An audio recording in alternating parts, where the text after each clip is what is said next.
What's up, YouTuber? Happy Black History Month. Not just Black History Month, it's Black History 365 days in the year. We're going to be talking about it. In this video, I'm going to be talking about Black Doll History Part 2 with American Girls with free historical characters. Eartha Kitt was released sometimes of fall of last year. Designed by Integrity Toys, Naturalista, Fresh Dolls.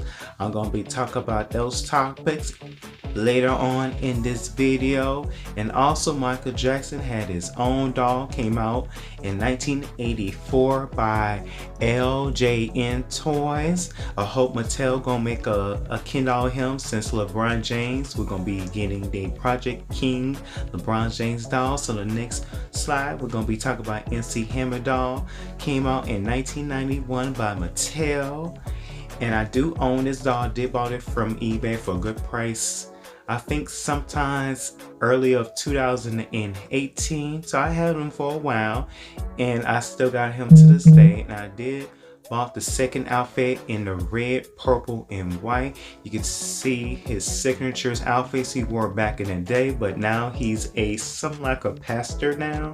So he used to be the shit back in the days. Dancing, singing, can't touch this, dun dun dun dun. Dun dun dun dun dun, can't touch this, dun dun dun dun. And the doll looks exactly like him. Mattel did a good job on his face sculpt. Here is the king of pop, Michael Jackson, in his Thriller era. His first doll came out in 1984, 41 years ago. God damn, times go by fast because now we at 2025. So you can see he came with his additional outfit. This is before the MC Hammer doll came out in 1991. As you can see, he come with multiple outfits and his signature outfits. You can see it as picture. You can see in his earlier stage of his solo career. I hope Mattel will make their own version since they did make a Janet Jackson Barbie doll that came out in fall of 2010 for a charity auction. They definitely did a good job on her sculpt. I definitely hope Mattel will make a Michael Jackson Ken doll with his Thriller era. You can probably get him on eBay for a good price. He might be expensive, but who knows? I have to check it on. Here is this Black owned doll company by Papoose Toys. The owner of this Naturalista company is D.D. White Howard. The doll line established in 2022. So we do have some of the Wave 1. I have bought majority of the Wave 1 characters. And my favorite is definitely Greg from Fade Collection. So speculations, we are getting more fresh Fade Collection dolls because Greg was selling like hotcakes. He was released in fall 2023 and I think they did with one and he was sold out well. And here's a picture of the fresh Fade baby boy doll. As you can see, I hope to see more of the Naturalistas and different varieties of different face sculpts, and I love their fashion. Their fashion is way better than Barbie's special play lines. Here is the first Black historical American Girl character. Her name is Abby. Her era was 1880 something, I believe. The character was first debuted in September of 1993. The company did reach out to a Black author. Her name is Connie Potter.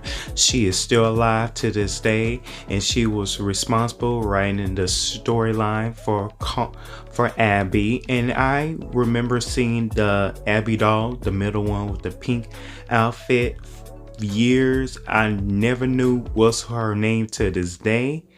Now I found out who was her name. Some collector did mention it to it. So she is still popular. She is still there to this American Girl history.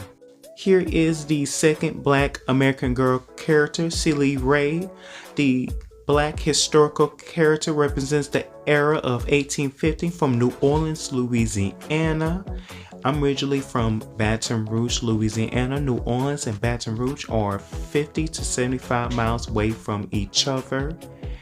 And she was first released in 2011. You can see on the one on the far right, and that's how her modern doll looks like.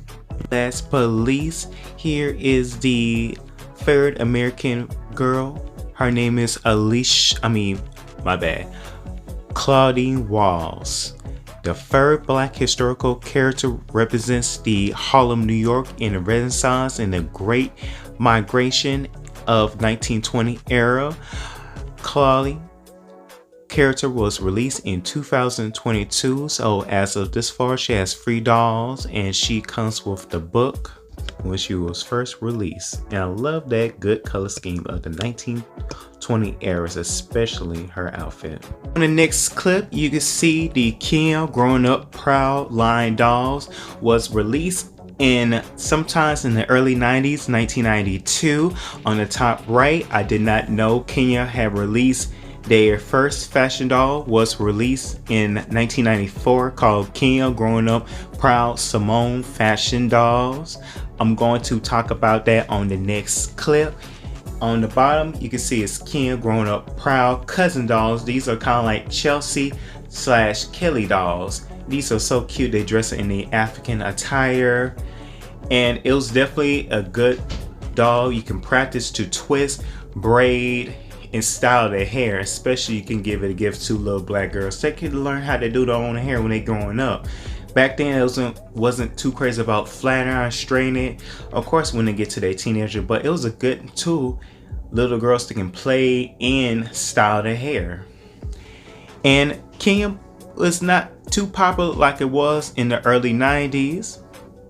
Very cute, very accessible, very authentic. You know I can't forget about talking about Miss Eartha Kitt. Eartha Kitt was a well-known singer, dancer, and actress. Her best known roles was Boomerang, released in 1992, starred with Eddie Murphy, and her iconic Disney film was Emperor New Groove. She was the voice of Yzma, and she definitely fitted her personality.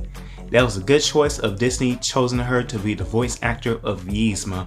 Without Eartha Kitt, nobody wouldn't play as Yzma. But sometimes of last year, Integrity Toy released a doll of her, and she was very limited in quantity, so she's very expensive. She's pretty out my budget, but I love the execution, how the toy company is. Integrity Toy is well known to make good quality collector dolls at a premium price. I hope Mattel gets the license to make a doll of her, because I would love to get her in a Barbie scale. Her dress, her coat, her pet cheetah, everything is good quality. You know, especially Barbie collector dolls need this type of quality. They was very well known especially in the early 2000s. And her, with the approval with her daughter's name is Kit McDowell. I might get her eventually, but only times will tell. But the execution is well top eater. Good job, Integrity Toys. It looks exactly like her. Of course, the Kenya doll company makes some moves after the first Black Barbie doll line called Shiny had ended in the year of 1994. Kenya definitely released 3 dolls in the Simone line. All of them got the same name on the box, as you can see, but they came in different complexion. One is light skin, one is brown skin, and one is dark skin. So one of them remind me of Shiny, Asha, and Nichelle, and they released some fashion packs. I did not know this line came out in the year 1994. After I did some little research about the Kenya dolls line, and it was really definitely nicely made, especially with the clothes, and looked like it can fit on a Barbie body with the shiny body mode. That's the type of Barbies they used back in the 90s called the shiny mode, and you could definitely find them on a cheaper, affordable price on eBay. They're not crazily expensive, but pretty sure their hair quality is nylon, but their screenings is definitely looking good. Okay, this is the end of doll history part 2. I'm definitely gonna make part 3 before the month of February of Black History Month ends. Not only is just Black History Month, it's Black History Month 365 days in the year. Anyway, how you feel about the dolls you're not really too familiar of? And which one is your favorite? Like, comment, share, and subscribe. And don't forget to hit that notification button, and deuces.